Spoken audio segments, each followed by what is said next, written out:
Get a sponsorship ad gently teased into the earphones of 100,000 plus highly engaged listeners, both within this show and promoting our partnership across Acast's other hit podcasts. The Noise Next Door will even get creative and make your ad for you. Contact us through this app or via producerpool.co.uk, and we'll tell you more. Today on Fancy 5, it's Cakes versus Biscuits. This is the podcast where we, the Noise Next Door, create five-a-side football teams using characters from fiction, history, and in this case, very real life. Then we see these teams battle it out on the pitch to see who will be crowned victorious. I'm Robin, and I am joined by Sam, and we are this week's pundits. It is our job to provide criticism and insight into the manager's lineups, and later we'll be in charge of the highlights from today's fixture. Today, our managers are Tom and Matt. First up, Tom, what is your team? I am Team Biscuits, Robin. I've done extensive research into this team, don't you worry. Good to hear. And Matt, who have you got? I'll be Team Cakes, and I'm going to be the one being crowned the victorious Sponge. It's very good. On that alone, Matt, you win. No, listen. There's no spoilers, guys. It's Cakes and Biscuits. No spoilers to warn you. They're both delicious. There's a big spoiler about Cakes and Biscuits. Actually, one of my cakes did kill Kennedy, so that might give it away. Oh, there you go. That counts. That's a spoiler. All right, But who's going to win? Who's going to win? Who knows? Please head over to iTunes, Stitcher, Spotify, or wherever it is that you get your podcast, and follow and review Fantasy 5 if you can with a lovely 5-star review. Now, without further ado, let's hear those Fantasy 5s. We are going to start with our home team. Tom, take us through your Fantasy 5. I will be very happy to do so. I'm going to start in goal, Robin, and goalkeepers, yeah, they use their hands. What do hands have?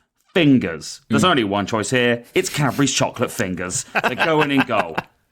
Yeah, no, it's good. Yeah, it's always very exciting in football when a goalkeeper makes like a fingertip save, but chocolate fingers have fingertips at both ends, which means all of their saves are going to be so exciting. Everything's going to be thrilling with chocolate finger in goal, right? Yeah. Also, the tallest widely available commercial biscuit, you know? There's no taller standard biscuit than your Cadbury's chocolate finger, and height is very important in a goalkeeper. So it feels like an obvious choice to me. I really can't see any letdowns of having the chocolate finger in goal. So, wait, you're saying that they're tall. They're tall. They're not long. They're tall. This is very... Because I'm just saying, they're not going to be able to stand up lengthways, are they? Yeah, absolutely. Once you anthropomorphize a biscuit, they can stand up. Yeah. That's if you're worried about that logic, this whole episode isn't going to work for you. The biscuits are going to be running around and playing football, Sam, all right? So, yes, he's tall. I have an important question, I think. Yeah. You started here, Tom, and you said in goal it's chocolate fingers, and that's a big no-no. It's chocolate finger. You get one chocolate finger, one chocky finger in goal. You're not having multiple chocky fingers. Sure, I guess like just the brand name is Cadbury. That's fine. Fingers, I'm just clarifying. A single finger, one digit. And whether he dives with his head or lashes out with his tail, it's a fingertip save. Yeah, you know, that's and true. That's really what I'm here for, is the fingertips. And also, I do hear what Sam's saying about, them not standing up. However, obviously they can stand up, but if they choose not to get down low, that's going to be great. It's like a draft excluder. That would stop a ball from going in the bottom corner. Yeah, also, if we have a slightly drafty door in one of the training room facilities and he just lies down in front of it, it stops all manner of problems. It certainly does. Also, he's got a good catchphrase, has Cadbury's chocolate finger. If he saves a penalty or does something awesome, he goes, "You've been fingered." Oh, yeah, that's... No. Yeah. So that's my goalkeeper. I mean, I rest my case, I think. Obviously, he's a perfect goalkeeper. Not worried about it being brittle? Like, you might have so you've got two fingertip save possibilities, but you're not worried about the brittleness of a finger? I would agree with that. It is a particularly brittle biscuit, I think. Look, having done the research here, it's not one of the more brittle biscuits. It's more resilient than a lot going. It's a firmer biscuity. It's not that sort of crumbly vibe. It has, I've got a team of biscuits. There's going to be brittle issues across the board. But, you can't punish me for being biscuits. That's ridiculous. No, but we can punish you for picking a particularly brittle one. And another thing, what you've done, you've mistaken the brittleness of the chocolate finger. And another thing that you have done is you have chosen a biscuit completely encased in chocolate, which will obviously make it tricky to play in extreme heat. So that's going to melt off. We're going to have then a naked finger. And make him even stickier. So when he goes to catch the ball, it will slightly stick to him as well as being fingertip safe. That's thrilling. No, that's interested. He seems to be very worried about brittleness, Robin, early doors. Well, I don't think that's a problem that the cake team are going to have. So no, I think they're going to have more of a crumble problem. But what I would say, Sam, is I think more of a crumble problem. I think we didn't mention this in the opening salvo, but this game is quite important to Tom because we are reaching the end of the season, and Tom needs to win this one. So I think he's going to be more on the defensive because he needs to win this, otherwise he is not winning the season. And so. It's also important to Sam, who's coming and criticising my goalkeeper because he's the one I have to beat overall. It's literally my job, Tom. I'm a pundit. I'm making punditry. If you don't like punditry, just go and make a team on your own. In your little hovel. I made this on my own, and it's perfect. Goalkeeper, right. Cadbury's chocolate fingers. Brittle goalkeeper. All right, who else have you got? All right, next up, my defender, the least brittle of all biscuits, the ginger nut, right? Ginger nuts are Wellard, the most firm mainstream biscuit available. He is going to stand up against any spongy, soft attacker that's coming in. This little nutter is going to be doing solid tackles all day long. And good defensive headers, nut it out. Ginger, nut it out of the area. Yeah, I cut the inside of my mouth on a ginger nut once. See? He's a sturdy biscuit. It can take down a man. So, there. Also, he's got a ton of experience, the ginger nut. He has been playing in top biscuit leagues since the 1840s. The 1840s, the ginger nut's been around since, and he's still on every biscuit shelf in every shop in the UK. He's an absolute stalwart, the ginger nut. Now that I've heard you say ginger nut, that's a great pick, by the way. I think that's a really good pick. But it does make me think that your first pick was brittle. Because you're right, a ginger nut is not brittle. Comparatively, yeah, but I need more flexibility in a goalkeeper.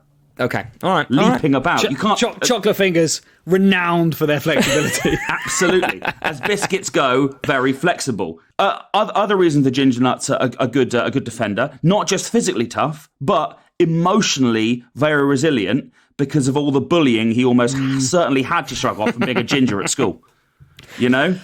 So he's not like the words aren't going to bother him. He's heard it all, this ginger nut. He's hard as nails, both externally and mentally. Yeah, I think I'm always surprised. I mean, the kick racism out is a big part of football, rightly so. I do think it should encompass harassment of gingers also. As a ginger man, I entirely concur with this. Also, in terms of dietary stuff for a ginger nut, it's probably the biscuit that has had the most encounters with ginger. Root ginger is good for you, isn't it? It's almost a vegetable. So he's going to have good nutrition, I think. So that's good. Where's he playing? Sorry, he's in defence because he's so hard. He's so hard. A little bit of spice in the defence. Yeah. And also, look, the ginger nut's not for everyone. And I'll admit that I'm not listing the 5 best biscuits here. I'm listing the 5 best biscuits at football, not the best biscuits. And the ginger nut is not for everyone, flavour-wise. But he's not going to back down from that. McVitie's actually recently altered their recipe, and now the packaging proudly says, even more gingery. He's confrontational. He's powerful. He's strong. My central defender, the ginger nut. It's a good pick. I think that one scans. I know we've passed your goalkeeper, but my brain keeps coming back to it, and I am worried about that. Having heard the strength of your defence, I think that it's not gonna. Your goalie is got a bit of work to do to be as good as your defender, I think. Look, I've got to be honest. I mainly picked him for the word fingers, didn't I? Let's not mess about. I mainly picked him because fingers. Right, midfield. Let's talk about midfield. I'm willing to change my goalkeeper if we think we've got a better option. Well, it's up to you, mate. It's up to you. In midfield, I had a few strong candidates for this position. Of course I did. What I wanted was a solid, established biscuit who really knows their way around the biscuit tin and therefore pitch. I considered the bourbon, bit of a drinking problem. I considered the digestive, stomach issues. The nice biscuit, obviously is far too much of a total arsehole. The name's very misleading. In midfield, and with my captain's armband, it is the custard cream. A lot of confectionery products, especially biscuits, play a very one-dimensional game. But the custard cream has layers, 3 of them to be precise. Biscuit, bit of creamy centre, biscuit again. He's got the firmness to act defensively. He can withstand quite a thorough dunking. Let me tell you, I bought a pack of custard creams just to check this theory. He can withstand quite a dunking, quite firm, but also he's got that smoothness in the middle, the silky centre, or the silky skills to take it past defenders. He can work attacking or defensive. Yeah? And he's a surprisingly elaborate biscuit. In terms of decoration, he's one of the most decorated biscuits going. The design on a custard cream, I learnt, is actually a Baroque-style filigree, which that translates, obviously, to mad flair moves. Also, in terms of his decoration, custard cream already got his name on the kit, so that's a bit of cost I've saved there. Does that mean that... Oh, yeah. Okay, all right. I hear what you're saying. So on the back. It's also on the front, which is handy for any, just everywhere. Loads of names. Robin, you have just nailed the nail on the head. You've just hit the nail on the head. That's not the saying. I've just nailed the nail on the head. Yes, okay. Nailed the nail on the head, mate. Right? That's the main reason to have your custard cream in the middle of the park, really. A lot of other good reasons, but this one, he's got 2 faces. Both sides of the biscuit has an outward-facing design, and most biscuits have a back to them. Even some sandwich biscuits have like a clear backside, whereas the custard cream has 2 fronts. He's literally got eyes in the back of his head, but it's not even eyes in the back of his head. He's completely ambidirectional. Yeah? Defense, attack, eyes always on the ball. Quality biscuit playing football. That's true. I've never thought of that. He's probably the only biscuit who can see both ways.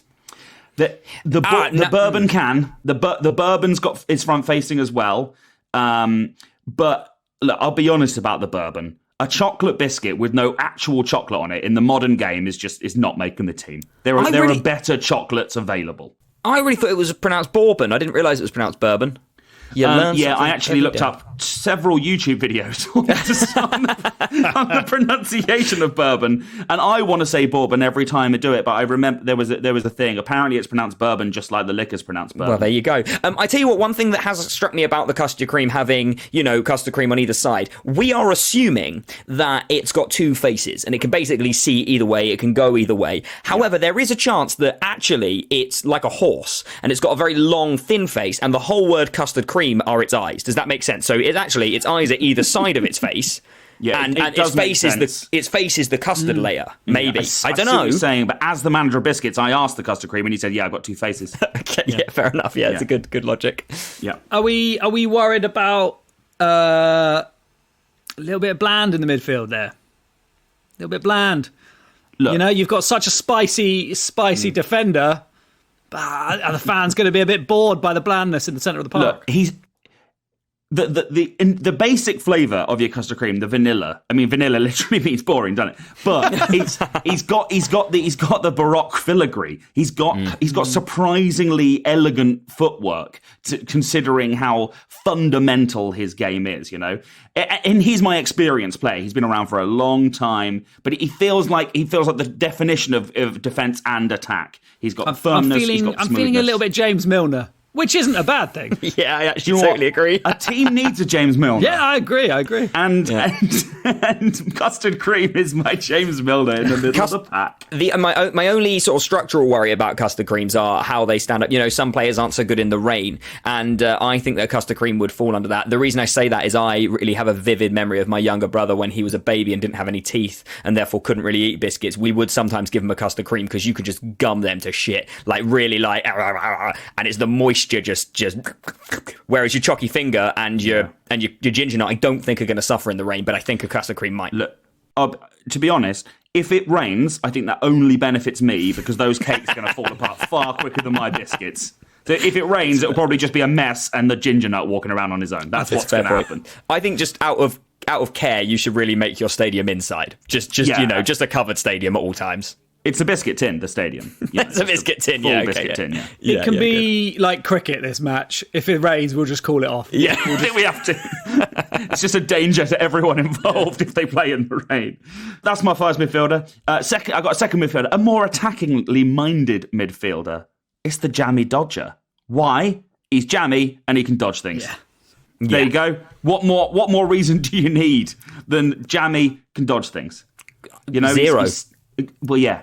Surging down the wing, dodging past defenders, nipping in and out. Takes a shot. It's not quite what he'd hoped for, but it hits a divot in the pitch and bounces over the goalkeeper's head. 2 words, Steve McManaman. Anyone remember that? It's just me. There was a really specific incident many years ago where Steve McManaman just passed the ball to the opposition goalkeeper and it hit a divot and bounced over his head. Tim Flowers was in goal. I don't normally do the football stuff, but there it is. Was that not Stan Collymore? Yeah, mate, I remember a Steve McManaman one. Maybe it wasn't Tim Flowers in goal. Regardless, we never in get football, this football. There's a lot of famous divot incidents. Okay, It's a surprising number of divot incidents. And I'm saying the jammy dodger, he's going to hit them every time. He's so jammy. What a little jammy so-and-so he is. Do you know what else I think is a real strength of the jammy dodger that you've not mentioned is he looks a bit like a target. Right. and the middle bit where you'd aim for is really sticky. That's going to be super useful. The Cakes kick the ball at him, hits him right in the middle of the target, and then the ball just gets stuck in the little jammy heart. Really good sort of chest control as it hits him. He kind of takes it on the chest. The slight stickiness means it falls to his feet a bit neater. Yeah, I like it. Or it just stays on his chest and he runs all the way past the line. That's fine. It's not handball, is it? As long as you don't touch it. Yeah, so obviously the main thing is the jamminess. And let's be honest, sometimes in football, it doesn't matter how good you are, a lucky bounce, a fluke deflection is making all the difference. And he's going to be on the right side of all of those things because he's such a jammy little sod, isn't he? Ooh, the cheeky little jamster. Very clear back. That's an example of a biscuit with a very clear back. It's a sandwich biscuit with a back, you know. Very clear back. The custard cream is a rare beast. Right.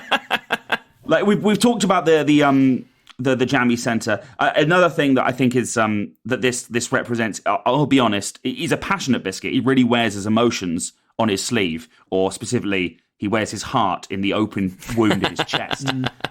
So he might let his emotions show on the pitch. He could lash out, but he's jammy, isn't he? So the ref's never going to be looking. Well, ref's never going to see him as he blindly punches someone in the back of the head. I mean, do you remember the Jammy Dodger adverts from years and years and years ago where they gave the Jammy Dodgers personality? They were always delightful. They were just little happy boys. They were so thrilled to be being eaten. So listen, all I'm saying is I've not seen any evidence of this temper, but it could be there. I've just never seen it. I think I'd be a little bit worried that his heart is completely open to a tackle. However, he's jammy. So he's jammy. Very jammy. You're going to have a very specific way of taking that down. I mean, I look forward to seeing what Cake might be able to. Well, like a cake knife. Oh, that'd sort it out, wouldn't it? That's a stabbing. You're not allowed to do that in football, I'm told. Yeah. And if Matt on his Cake team has a knife, I'm going to feel pretty gypped, I'll be honest.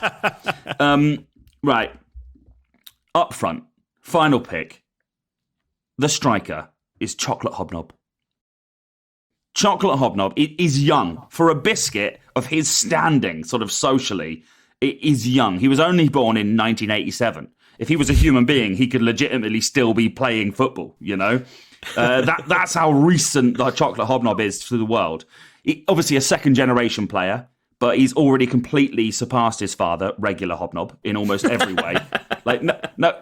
Who wants a regular Hobnob when Chocky Hobnob is Chocky Hobbs, as I call him? When he's available, no one's picking his dad. Yeah, his dad used to be good back in the day, but now it's all about the chocolate son. Chocky Hobbs. Chocky Hobbs, right? He was crowned the UK's favourite biscuit in a 2014 poll, and it's plain to see why. He's a superstar, top to bottom. The rich, sweet, oaty crumb. It's so much more complex than your standard biscuit base. It's unusual, your regular knob. Undeniably tasty, yeah? And it's this... That's right. I mean, in fairness, if you've got a knob, you want it to be hobby. And chocky. I'd like a chocolate-covered one. What are you like talking to think about? Of my knob as a bit of a hobby, to be fair.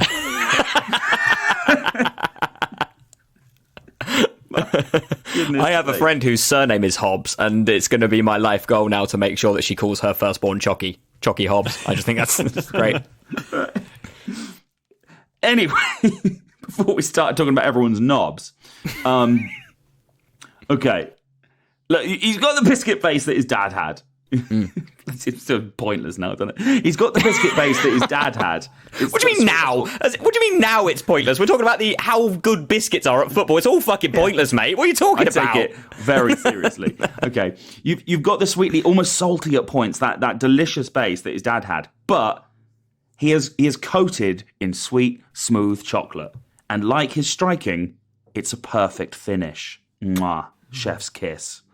Do we think you're talking a lot here about the original Hob being the dad of Chucky Hob? Yeah. Do we think that there was like a, I don't know, is this a crossbreed? Has there been a chocolate digestive involved in creating the chocolate hobnob? Do you reckon? Is that? I feel like the digestive and the hobnob are sort of the guy in this situation, and somewhere out there's just a very socially adventurous bar of chocolate that's up to banging biscuits. Yeah.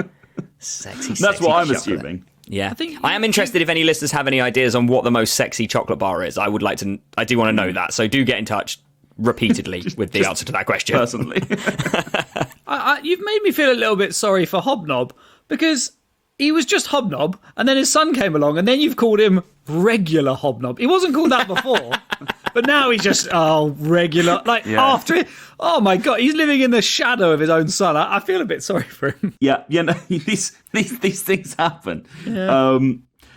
The main reason, obviously, we've already talked about his perfect finish, which is obviously great for a striker. But the main reason to have him as a lone striker, the chocolate hobnob, it's impossible to save them, isn't it? Once you've opened a packet, they're all going in. One sitting normally, 2 sittings max. You just can't save a chocolate hobnob. That is why he is my striker. Worryingly, I would apply that to your entire team. It's going to be a hell of a goal glut. Yeah, I think it's great. Did regular Hobnob have any other kids? Is there like a yogurt covered Hobnob? There's or caramel, wasn't there? Caramel Hob. Yeah. I actually, weirdly, the other day, I wasn't joking, I really did extensive biscuit research. I managed to get hold of some sticky toffee hobnob chocolate. Sticky toffee chocolate hobnobs. Yeah, Sticky toffee wild. chocky hob. Sticky toffee chocky hob. Yeah, good. It was a taste sensation. Okay. Look, I've got a few subs that you should know about. On the bench, I've got party rings, a lot of flair, great celebrations, but there is a big hole in his game. I've got the Austrian brothers, the milk chocolate Viennese and the Viennese whirls. They had a bit of class, but they really do crumble under pressure. They're pretty much bloody cakes. Puh, disgusting. And finally on the bench, I've got Biscuit Kruger, who is a character from the manga series Hunter x Hunter. Biscuit Kruger is a double-star stone hunter who appears as a little girl most of the time, but her true form is actually that of a massive and extremely muscular 57-year-old woman.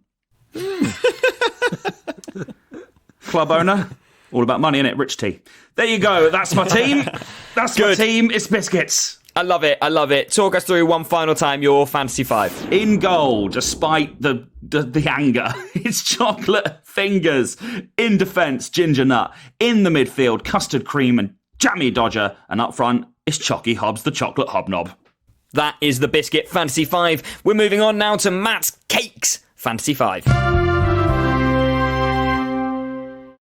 A podcast from producerpaul.co.uk. Matt, talk us through your cake selection. I'm buzzing. I'm more of a cake guy than a biscuit guy. I can't wait to hear some cakes. Good to have the ref already on the side. This is good. I'm a fan. Well, I'm going to start, as I never have before, with the sub. I'm gonna have to just start my sub on because it doesn't work later on in the game, so you have to start with the sub. It is the Swedish princess torta, or Swedish princess cake. I'll explain why. It's a green dome. Okay, so basically this green dome will be put out on the pitch and will form a cumbersome divot. Now, They won't see it there. It'll be a divot. The ball will skew off, and of course, very quickly they'll realise, oh, wait a minute, this isn't a divot in the grass. This is a green cake, and instantly have to be subbed off because that only works once. You're just obsessed with camouflage. Obsessed. Yeah. Okay. Yeah. Naked yoga, naked Incredible Hulk, naked the Grinch. This is my last chance. It's the end of the season. Naked Swedish cake. So this cake does not have it. Anyway, it should have decoration on it, but it's not today. No. Normally, the traditional blueberry flourish on top. Not today. It needs to be green, and it's a divot. Anyway, so I sub him off. Sorry. No. Hold on. Wait. Your first tactic is to play someone and immediately sub them off. Immediately, straight away. Yeah. The gig's up once that's happened. So what I'm then subbing on, or arguably is an actual player, is the Scon. I'm going to have the Scon on the wing because Scon is really, really, really fast. You know, it's out there on the pitch. Where is it? Scon. Thought he was there a minute ago. Scon. Rapid. Yeah. You can't even see where he's gone. Yeah. It's good. I did, by the way, look up in case there was any issues of scone being actually kind of a bread. And on Reddit, it says, are scones bread or cakes? Why worry about it? Just eat them. So that's the official rule booking on that. Well, by that logic, you could have a rack of ribs. Why worry about it? It doesn't matter. Why worry about it? Cake in it. Are you having a raisin or a cheese? Or indeed, I recently had a salted caramel scone, which had little bits of salted caramel in. What were you having? Hey, that's not a bad idea. Actually, something like a cheese or a salted caramel would really hold it together with all this crumbling talk. Yeah. I can fight that back with cheese. Yeah, let's go for cheese scone. Cheese scone. I am just amending my list. Cheese. There you go. So my sub on main player is cheese scone. A savoury scone, a savoury cake. We weren't expecting it. I wasn't picturing any savoury in this team, and I like it. I like it. Little bit of salt. Done. Well, now, obviously, some players in the world of football can be very demanding. Scones aren't very needy at all. In fact, they only require very light kneading. Now, they're also always served with butt cream, so I guess that would mean that we can spread it everywhere and keep the enemy away, because it would smell really bad. Butt cream? That's what it says, butt cream. Do you mean buttercream? Buttercream, yeah, right. Well, that actually smelled delightful. Yeah, that's not going to work. That would be lovely. Also, I don't think you... I'm not sure you serve a cheese scone with buttercream. I'm willing to try it. But... I mean, I've already just changed to cheese scone, and now I was going to have it... Well, because it doesn't matter if it was butt cream, because then you can put that on anything, and the whole point is it's not supposed to be very appealing. Okay, I have to rethink that. But yeah, fair enough. I missed the ER. I promise it won't happen again. Now, I actually did have a tactic, which I don't think has paid off. Having heard Tom's team, I don't think he has... Do you have any American biscuits, Tom? Do you? You don't have any cookies? Americans are really bad at football, so I didn't include a Oreo cookie. Oh, fair enough. I had a tactic where maybe the scone could actually infiltrate the Americans on the other team because Americans call scones biscuits, and so just actually go undercover as a biscuit. Perhaps it still was. Maybe your biscuit team is internationally acceptable, and I'm like, howdy doody, I'm an American biscuit. Alas, twiddles a moustache, actually an undercover scone. So maybe that tactic is still totally totes work. I like this. I like this idea of spying on the other team dressed as a biscuit. I mean, it will remind everyone of the Derby Leeds training scenario, of course, from a couple of years ago. Yes. Let's move on. Was there a divot? Yeah. Yeah. Well, there you go. So that's I'm going to have the scone on the wing. He's fast and not needing anything. So he's my first choice, and obviously I've now upgraded him to a cheese scone, unlike his just boring regular dad scone. Oh. Next up, I'm going to go for the chili chocolate cake. Yes, the various chocolate cakes. I've gone for the chili one. I'm going to have as an attacker. Obviously, chili in it means he's got a very strong kick. Yeah. He's a very moist cake and will make the moist out of any situation. And it's also, he's the player that everyone loves because it contains tryptophan and phenylethylalanine, which promotes feelings of happiness, attraction, and excitement associated with the feeling of falling in love. Okay, so this is why, this is absolutely the fan favourite. Everyone literally loves him because that is the amino acids and chemicals that he sets out to the world. So that's pretty good. This is typically just from chocolate cakes in general. The chili is really just there for the joke about the kicking thing, which is hilarious. Also, chocolate increases the blood flow to sexual organs because it contains larginine. So the cake's organs will get larginine and bang away all the girls like there's no tomorrow. So what I'm really hoping for here is that this cake is so turned on by itself that it can knock the girls in with its engorged genitals. Big old swinging cake dick. Yeah, his old sweet stick. We all know that cakes have dicks. We all know that. We've all seen a cake dick, a big swinging cake dick. Yeah, fair enough. Indeed, I love it. It's like I have Tom's goalkeeper, the chocolate finger, as just an accessory to my cake's body. So, yeah, it's going to do some stuff, going to do some damage. And yeah, so that's kind of what are you thinking, guys? Obviously, there's a lot of chocolate cakes out there, but that's the guy I'm going for. Yeah, I really think that the addition of chili, of all the things that you could have put in there, I think as well that's going to be a surprise. And I think that, that's a surprising twist. And so I can only imagine that his playstyle it has got as many surprises as the fact that this chocolate cake is spicy. Absolutely, the surprises. But also he probably will let you know he's coming, running through the middle of the pitch. Hot stuff coming through! Yeah. I think they have to come with a warning. I really look forward to the battle of Ginger versus Chili in that penalty area. I think they're big rivals, and I think it's going to be good to watch. Yeah, it really is. I think that maybe I can see the edge for the Ginger Nut for me is the strength of position. I think he's going to be a really strong player, but the strength of the chili choc cake is big old cake dick. So big old chocolate willy. Yep. So moving on to my captain, actually. I am going to have Colin the Caterpillar. Now, Colin the Caterpillar, if you're an international listener to our show, he's very popular in England. The shop Marks and Spencer's created Colin the Caterpillar, which is essentially a big, long chocolate caterpillar, very popular on children's birthdays. It's been around since 1990, so I'm going to have him as the front man, as the captain, because he's very, very popular all those years on the pitch and as the front man of a corporation and now of a team. I wasn't quite sure, he's a captain, what his actual position would be, but a jack of all trades, so I'm going to go for the central mid-forward wing-back. Now, Colin the Caterpillar, you may not know this, has a tagline, and his tagline is, "He is what he eats." And this is where my masterstroke brilliant tactic comes in. If he is what he eats, then guess what? Ever since 1990, when he was created, he has been eating all of the most famous footballers in the world. Zinedine Zidane, that's his name, Dayglow Madonna, Eton Messi. All of them are now, his powers are now in the caterpillar. This caterpillar has all of these skills. Okay, and that's pretty useful if he's got the skills of all the greatest football players. It is. My only worry about Colin is the lengthy legal battle currently going on with Cuthbert. You seen this about Cuthbert and Colin?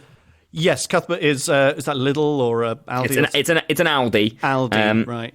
So yeah. And it's interesting that the M&S really had a problem with Cuthbert because, Sainsbury's got Wiggles and Asda's got Clyde and Tesco's got Curly and Morrison's just have Morris and Waitrose has Cecil. But for some reason, they were like, you ain't calling it Cuthbert. So basically what I'm saying is I'm worried that he's going to have some stuff going on off the pitch that are going to really distract him from his game. But then again, Cuthbert could just be waiting in the wings, ready to pounce. So, sorry, I have to step in here. When I was announcing my biscuit team, we spent several minutes debating whether or not a custard cream would face forward or whether a Cadbury's finger would stand up. But you've just accepted that Colin has eaten 3 famous footballers and not questioned it at all. Matt said that scans. You said, I've done loads of research as the manager and the custard cream told me that it can see both ways. And so I just have to assume that Matt's done the same amount of research. And Colin the Caterpillar told him that he's eaten loads of footballers and that's why he's... But all those footballers are still alive. We know that. Eaton Messi? God's sake. Is he? Well, then I'm not worried about Eaton Messi's football skills. Good. Well, of course, Colin the Caterpillar in that case could just eat some goals, eat some victory. Victory? Yeah, there's a pub in Brighton called The Victory. So if Colin the Caterpillar goes down and eats the Victory, then you win. He is what he eats. He is victory. He is Victory. I'm interested in how this might progress.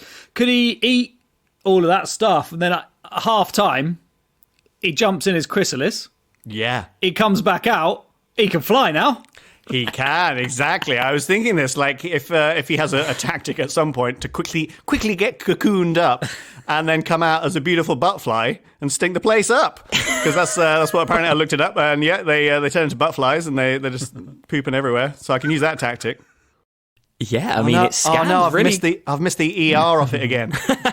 Oh, no. Oh, it's butterfly. Oh, it's a different... Oh, no. Oh, fool. What a fool I am. Okay, I promise that won't happen again. Yeah. So yeah, he can fly. He can fly with the power of all of the greatest footballers in the world. That's what caterpillars do. Well, eventually. Yeah. Okay, next up, I'm going to have as my lead headerer a wedding cake. Okay. Yeah. Now, the wedding cake is an obvious choice for headers because he is the greatest height of all cakes and biscuits. I think that he's just going to be the tallest one. Yeah, that's true. You know? So super tall, can whittle headers in the head area. Now we also do have with everything that's going on, it's important that if he's really tall and can see the whole pitch with better skills than anyone else can, he can then communicate to the rest of his team about what's going on. Like, you know, if you're the goalie, I figured that it's really hard to see what's going on at the other end when the player's there. But luckily, my dear friend, the wedding cake, is in the middle of the pitch, just sort of keeping everyone up to date with what's going on. Now, you might think, well, surely then the biscuits will know what's going on. But do not worry, for we can use the secret cake language of Jakaken. Yeah, they can speak to each other with Jakaken. Yeah. You see now, Wagwan. Sorry, what? It's like Jamaican, but with a cake in it. Okay. It's the language, the secret cake language of Jakaken. Jamaican isn't a language in and of itself. Matt, I have a further point, which is better than the point that you're making. On top, it has 2 extra players. It's got a guy and a girl on top. And yeah. I would argue that they're essential ingredients to a wedding cake, or indeed a guy and a guy, or indeed a girl and a girl on top of the cake who can join in with the game. I would say that's essential accessories. That's actually really good. Yeah, if those accessories, so have the little couple on a cake, if they go around like holding hands and smooching and proving that there's an eternal bond of love, that will remind the biscuits that they are all a bunch of single crummy losers who can't keep a relationship together any more than they can keep themselves together in a cup of tea. Yeah, so that's quite a good point, Robin. What are the couple on top of a wedding cake made of? Plastic, I think. Some are edible. I mean, because if they're made of plastic, then the magic that's allowing this match to take place is not going to animate the plastic people. Oh, I know. Cakes and biscuits only. Well, then it's I an disagree edible with one. this. We've had we've had a lot of rulings on various accessories that if you're bringing a sword, that doesn't mean you're a Game of Thrones character, does it? I think. Yeah, the people made of icing on my guy. Yeah.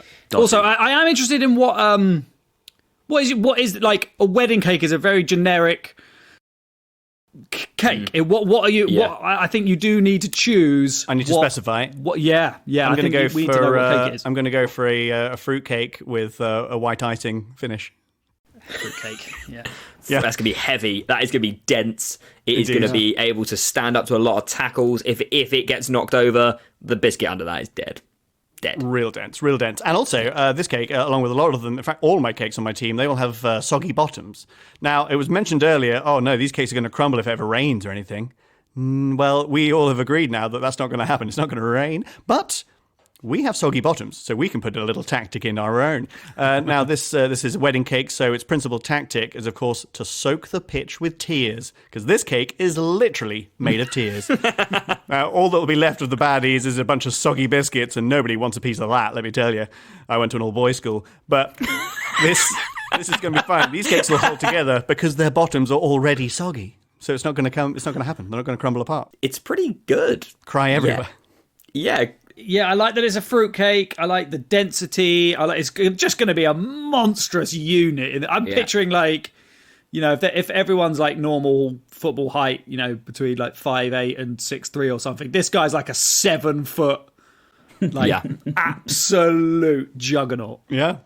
So that's my headerer, which leaves me with my goalkeeper. For that, I shall go for a red velvet cake, which, if you don't know, it's sort of a red cake. It's quite spongy.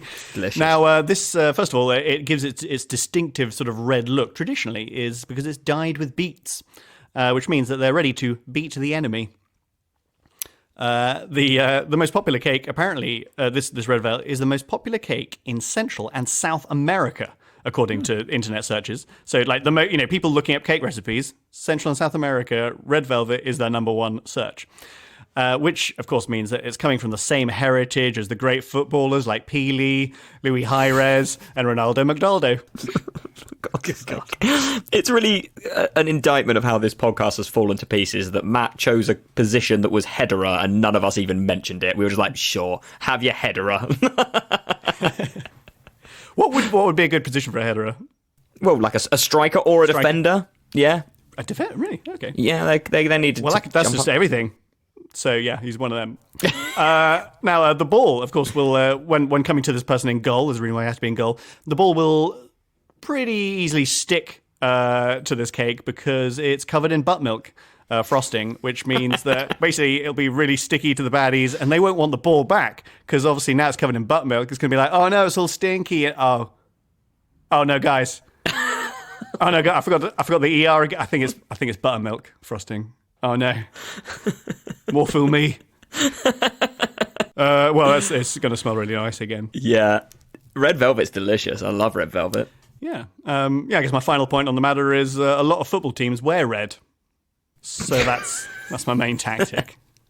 Also silky. Like velvet, silky like velvet, I can imagine a real nice flow to the play, a really good footwork, things like that the silky sort of. It is the goalkeeper. Yeah. No, yeah, no, that's true. That's true. I was still stuck on headerer. Sorry, you're right. This one has actually got an actual position. Yeah, so, because red velvet, quite light, quite fluffy. I'm picturing almost the opposite of the wedding cake. You're going to have that, massive and tiny, and they're going to look very silly on the same pitch to each other. Maybe should the wedding cake go in goal and just lie on its side? But we've done a lot of people just blocking a goal with the thing. So I was thinking maybe I'll go for a more agile player. So I went for obviously with a red velvet cake. I think it's great, man. I think it's really good. Have you got any like sort of backroom staff? I mean, you've obviously started with your sub, a classic technique. But any others that we need to be aware of? Yeah, I've got a cupcake as the coach because it kind of gives the team confidence because they've already got a cup. So that's pretty good for the confidence. We could have at halftime entertainment. We could have the Yeasty Boys playing. That'd be nice. I don't know that many cakes do have yeast. Am I right? Do they not? That's bread. I think you're right. That's very much a bread thing, isn't it? Yeast. Okay, because bread was excluded from the cakes and biscuits, they can have the Yeasty Boys playing. And also, just to get it out there, I'm sure a lot of people are probably listening to this podcast thinking, how have they not mentioned it yet? I don't want a Jaffa cake on my team because basically it can't commit. It can't commit to what it is. Yeah, same and reason. We are a team of chocolate love and wedding cakes. We love commitment. So I didn't want Jaffa cakes either for that exact reason. I can't be bothered with the admin. The conversation's been had. It's done. No, I absolutely agree. I'm actually quite glad that you both swerved that pitfall. All right then, Matt, that sounds amazing. Talk us through one final time your Fantasy 5. On the wing is a scone. As attacking, we have a chili chocolate cake. The captain is Colin the Caterpillar. The headerer is a wedding cake. And in goal is a red velvet with an early substitution from a Swedish princess daughter. There we go. Those are the Fantasy 5s. And now it is time for our pre-match thoughts and feelings. We have heard the teams. Let's see how the managers are now feeling about the final game of the Fantasy 5 season. Tom, we'll start with you. Look, I'm feeling... I'll be honest, I'm nervous because this is important. If I win this game, I'll tie Sam on points. If I don't... I feel like I've wasted, several months of my life. So I guess I'm nervous. I'm confident in the team. Look, I'm here for Biscuits, and if I don't win, I guess that's the way the cookie crumbles. Matthew, how are we feeling? Robin, as you may know, you and I are actually currently tied bottom of the leaderboard. So what I'm really going for is a victory, so that I'm not a total loser. Yeah, that'd be nice. It would suck to be a total loser. That'd be the worst. So what I'm playing is for some sense of pride. And I think feeling pretty confident. My team's been training pretty hard on Mary Berry's greasy kitchen counter, so we're ready to go. All right, ladies and gentlemen, there is only one thing left to do. It is time for kickoff. Welcome to this beautiful stadium here in Tom's mum's biscuit tin, hermetically sealed for dryness due to health and safety concerns of the Crumbly players. Both teams onto the pitch, and neither are warming up at all for fear of losing structural integrity. Up in the stands, regular Hobnob is there, a proud dad, looking down upon his far, far superior son. Oh, look, he's crying. That's the whistle, and we're off for a thrilling afternoon of five-a-side football. Remember, Sam, that Tom, the Biscuits manager, needs to win today's fixture by 3 goals in order to take the title from his biggest rival, which is you. There's a lot riding on it, like a cake-eating fat kid on a pony. Stadium security today being provided by Colin the Caterpillar's private security team, Marks and Spencer. And sorry to say, there was a very small incident on the gate earlier. Yes, Cuthbert the Caterpillar tried to enter the stadium, and Marks and Spencer really overreacted incredibly publicly to the whole thing. Cuthbert's friends now making Marks and Spencer look like right idiots on social media. Custard Cream trying to get that ball up the pitch, and oh no, it's hit a cumbersome divot that's exploded into cream and marzipan. I guess that was the Swedish Princess Cake's main play, and now it's done. We can see what's left of the green cake being stretchered off and replaced by cheese scone. What an effective play, causing mere seconds of delay. I'm so glad, after employing this tactic all season, to see that this was the payoff. Very, very, very worth it. Jammy Dodger nimbly evades Colin the Caterpillar. What a dodge! Jammy Dodger is now on the edge of the area, and he's found a £20 note. So jammy.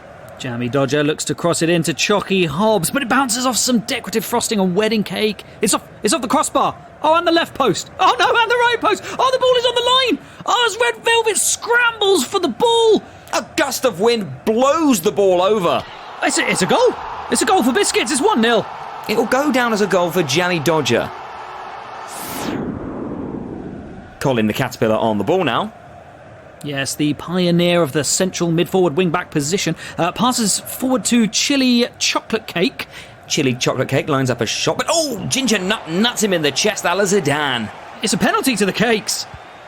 Captain Colin the Caterpillar steps up, but it's a fingertip save from Chocolate Finger. Colin for the rebound. Oh, but he sliced it wide.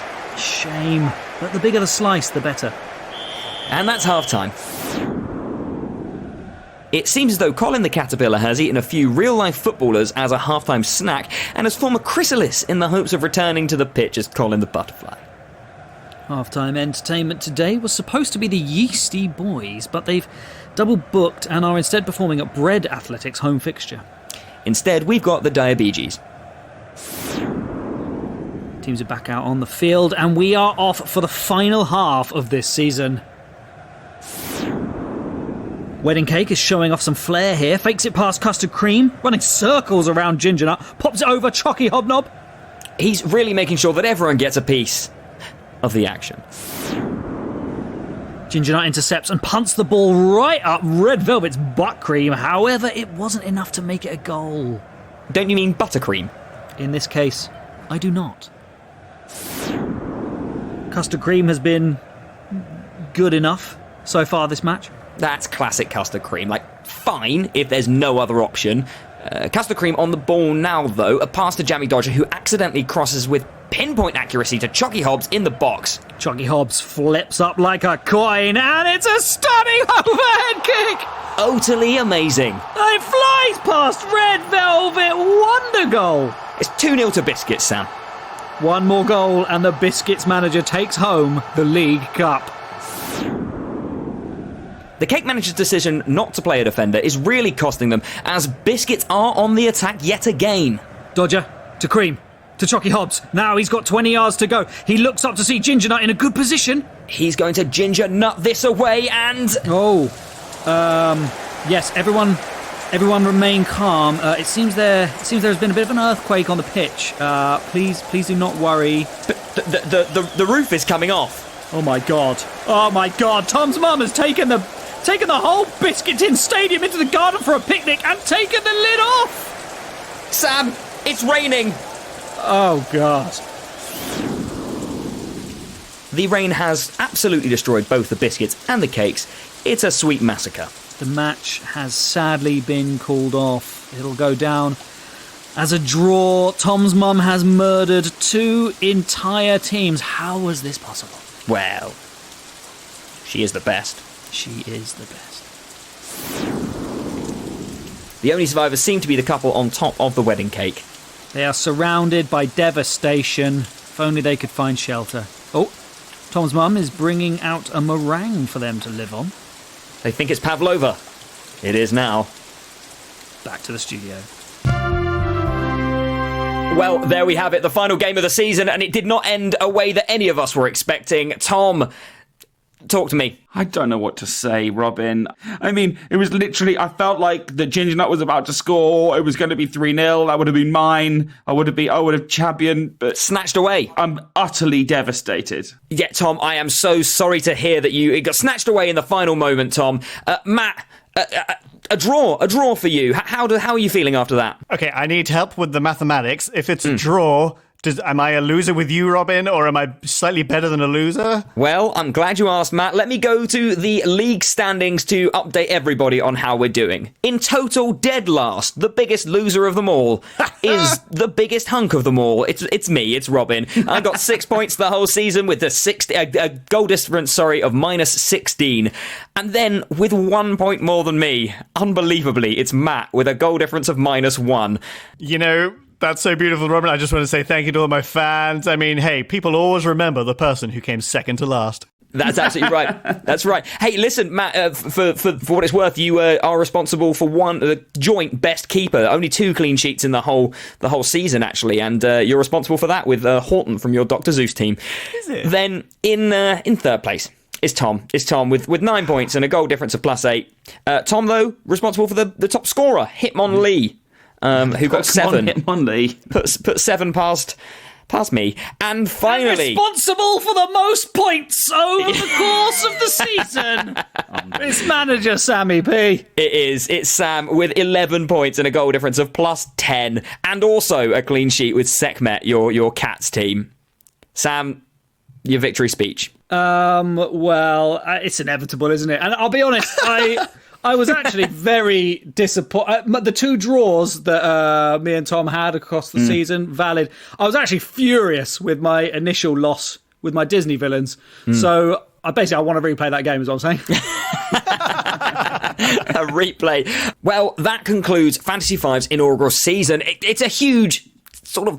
Embarrassingly, I'm sad to say, but congratulations to Sam for winning. But more importantly, thank you everybody who has listened along with our first season. We've had some really great reviews and comments, and we literally love you to keep them coming in. They do us wonders. But more than that, what we would really like, and we've got a bit of a request for anybody who's made it this far, please tell someone about this podcast. If you know someone that might like this sort of nonsense, then please let them know. Yeah, the reviews are lovely. But one of the biggest ways that we can get this podcast to grow is by a good old-fashioned word of mouth. If everyone listening just gets one other person to listen, we'll just double our listeners. And then that will happen again when they get to this episode. You're describing a pyramid scheme. Yes, but it's like a nice one that's also free. Also, if you happen to be part of a business that might fancy being the official sponsor of a podcast that's listenership is clearly going to keep doubling forever and ever, you can get in touch with our producer Paul at the website producerpaul.co.uk. And the first official season may well be over, but the podcast isn't. We are taking a break next week, but then we're launching into our Euro 2021 specials. In the real world of football, the best national teams in Europe are all competing for glory this summer, and so we thought that we would do the same in true Fantasy 5 style. Yeah, we'll be releasing 6 special matches where we'll face off with European comedy guests as they represent their country with teams of historical, fictional and cultural figures. We've got Mark Nelson, Alex Petrovic, Jenny Collier, Naz Osmanoglu, Ignacio Lopez, but first, it's Christian Schulterloh representing Germany against Sam's team of Italians. Forza Italia! Thank you so much for listening. As we said, tell all your mates. We'll see you in the special for the Euros. Thank you to our producer Paul as ever. We sounded handsome and wonderful. But finally, it is time for us to hit the showers. Turn them off! Turn off the showers! Oh God, why? I'm so soggy! I'm so soggy!